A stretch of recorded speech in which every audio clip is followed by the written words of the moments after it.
Bonjour à tous, merci de nous rejoindre. Voici les titres développés dans notre édition du 27 octobre. Le centre de commandement et de contrôle de la Direction générale de la Sûreté nationale, la DGSN, se dote de nouvelles applications technologiques qui permettent des interventions rapides en cas de catastrophe naturelle. Le ministre de l'Intérieur et des collectivités locales, accompagné du directeur général de la DGSN, y ont effectué hier une visite de travail. Le 28 octobre 1962, date historique de recouvrement de la souveraineté sur la RTA, les programmes ont continué à être transmis grâce à la compétence des techniciens algériens. Une évocation dans notre journal à la veille de la célébration de cet événement. Santé, l'hôpital du 1er novembre d'Oran se dote d'un hélicoptère pour les évacuations urgentes, une première en Algérie. Le ministre de l'Intérieur et des collectivités locales, Nordine Bedoui, accompagné du directeur général de la Sûreté nationale, le général-major Abdelghani Hamel, ont visité hier le centre de commandement et de contrôle de la Direction générale de la Sûreté nationale, l'occasion de s'enquérir des nouvelles applications technologiques facilitant l'intervention des parties compétentes en cas de catastrophe naturelle ou de risques industriels. Amel Bouarba.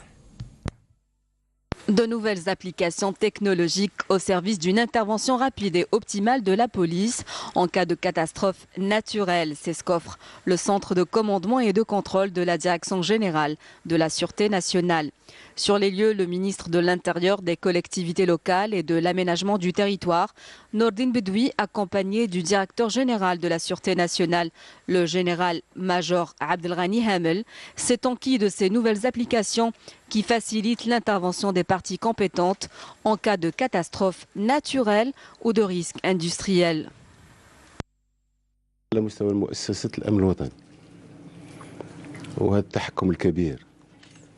Nous nous félicitons du haut niveau de professionnalisme des services de la police et de leur maîtrise des technologies modernes, ainsi que du matériel de technologie de pointe acquis dans le cadre de la modernisation de la police. Il faut dire que l'utilisation par la DGSN des technologies modernes et des TIC s'inscrit dans le cadre de la mise en œuvre des instructions du président de la République, Abdelaziz Bouteflika. Tout cela dans l'objectif d'assurer la sécurité et la quiétude des citoyens algériens en toutes circonstances. De même, ces nouvelles applications technologiques permettront une maîtrise des catastrophes naturelles.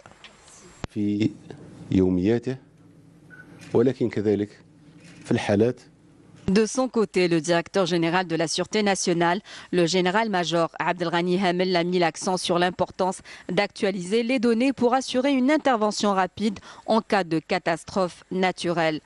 Développées par des ingénieurs et des experts de la DGSN, ces nouvelles applications technologiques contiennent toutes les données sur les populations riveraines, des oueds et des barrages et celles vivant dans des zones sismiques, ainsi que sur les infrastructures publiques et privées.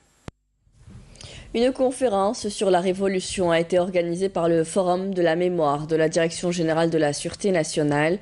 Elle s'est tenue en présence du ministre des Moudjahidines, Taïb Zitouni, du ministre de l'Intérieur, des collectivités locales et de l'aménagement du territoire, Nordine Bedoui, le directeur général de la Sûreté nationale, Abdelghani Hamel.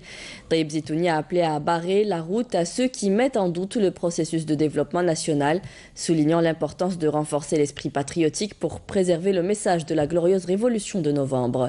De son côté, Nordine Bedoui a rappelé les efforts de son secteur pour la protection de la mémoire de la révolution algérienne. Le ministère du Commerce tend à réduire les importations à 41 milliards de dollars d'ici la fin de l'année et à 30 milliards de dollars en 2018 dans le cadre de la politique du secteur visant à protéger la production nationale. C'est la déclaration du ministre du Commerce, Mohamed Ben Meradi, lors d'une réunion avec la Commission des finances et des budgets de la PN dans le cadre de l'examen du projet de loi de finances 2018.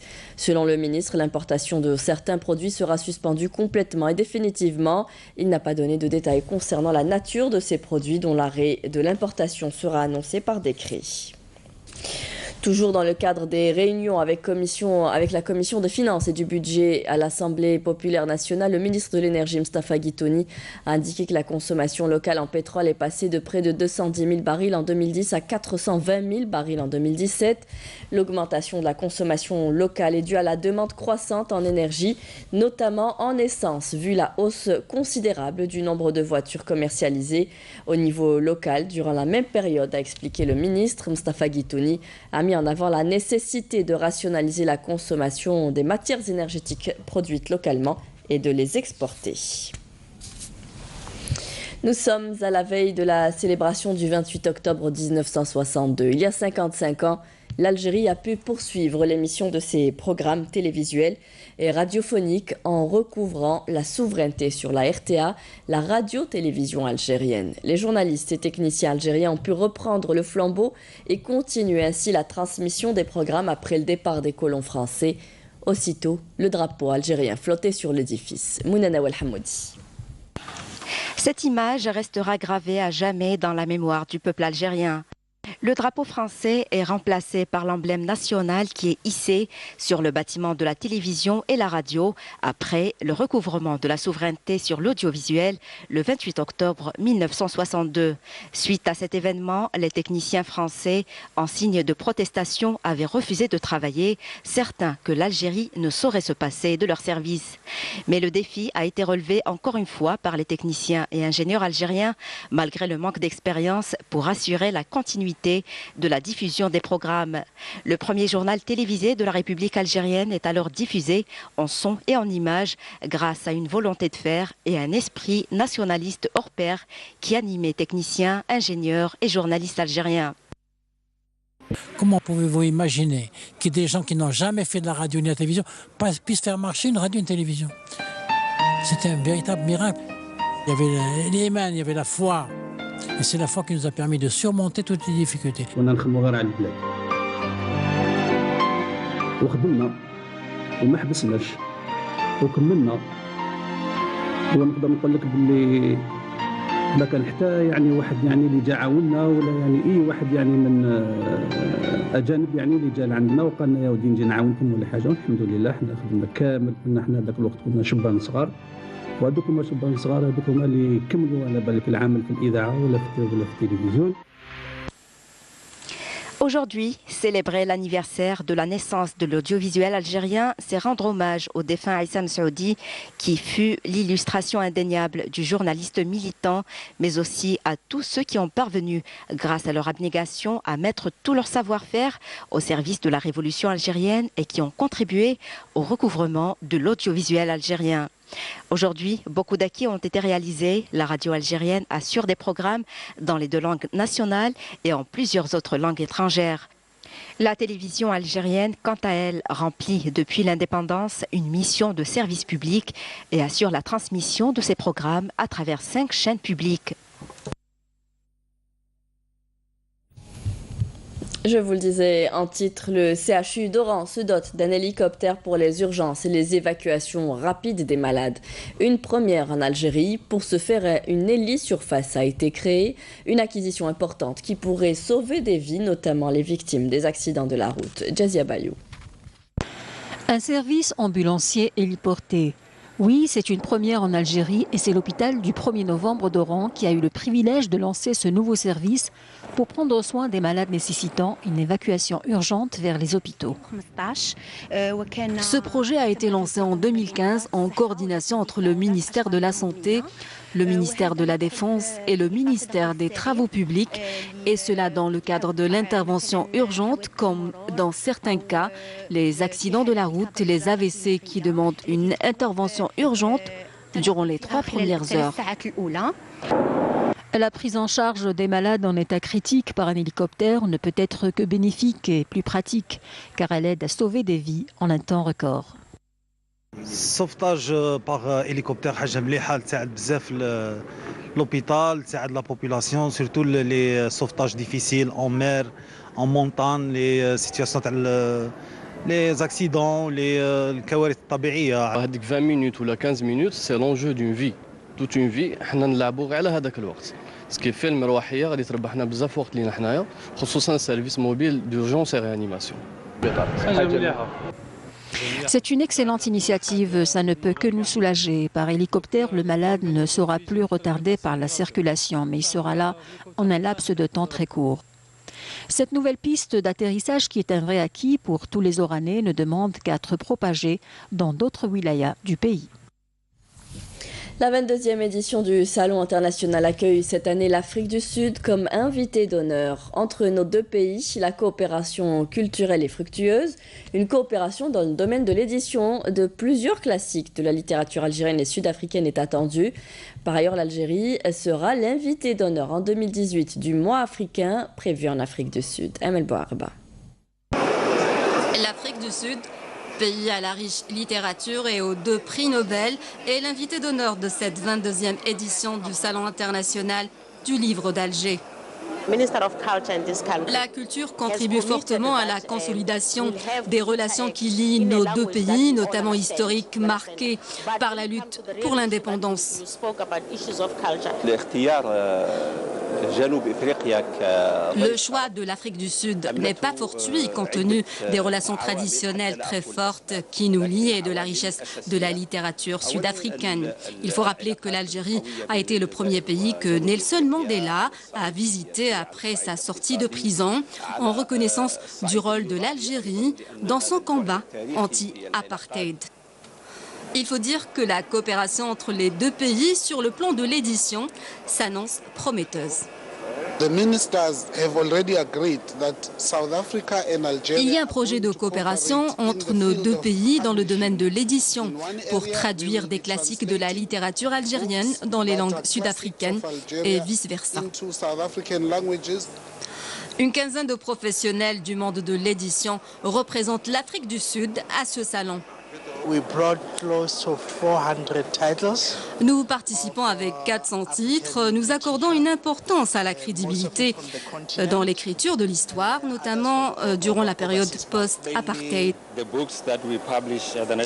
Nous sommes là pour exposer notre expérience dans l'édition et la réédition des classiques sud-africains en vue d'encourager les langues autochtones officielles et aussi promouvoir le patrimoine sud-africain.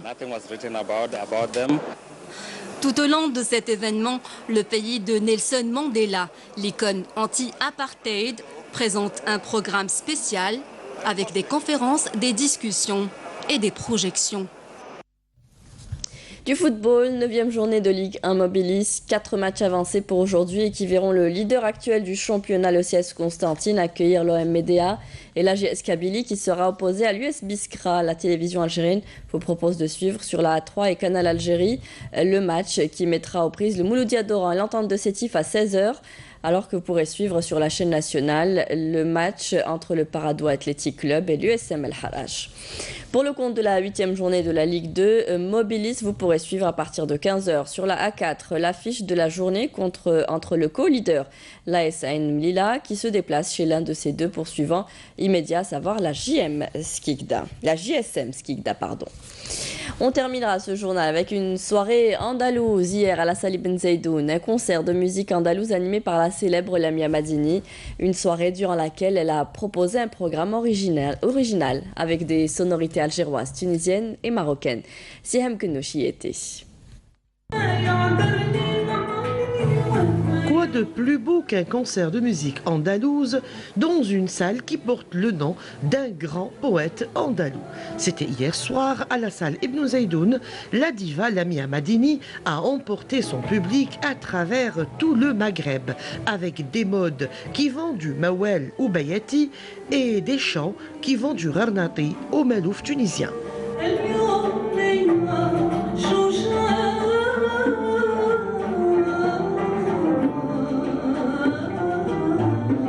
Un riche programme, il va y avoir 4 programmes. Dans le premier, ça sera un programme dans le mode Mouel. Et le deuxième programme, ça sera un programme tunisien, mais toujours dans l'andalou.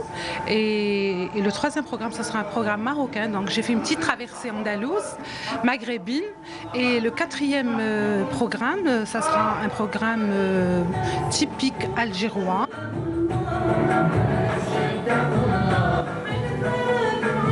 accompagner notre diva des musiciens d'un talent exceptionnel, mais aussi des jeunes talents de l'association Al Jannadiya de Boufarik. On apprend toujours, la musique est vaste et très très vaste. C'est une langue universelle. Je m'évade, il y a une histoire fusionnelle en fait entre moi et mon instrument. Et d'ailleurs je dis à chaque musicien qui veut percer dans une carrière ou quoi, il faut aimer son instrument pour pouvoir en réussir.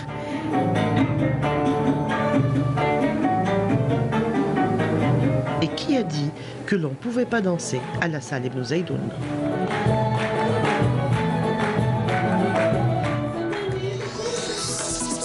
C'est sur ces belles notes que nous nous quittons. C'est la fin de ce journal. Merci à vous tous de nous avoir prêté attention.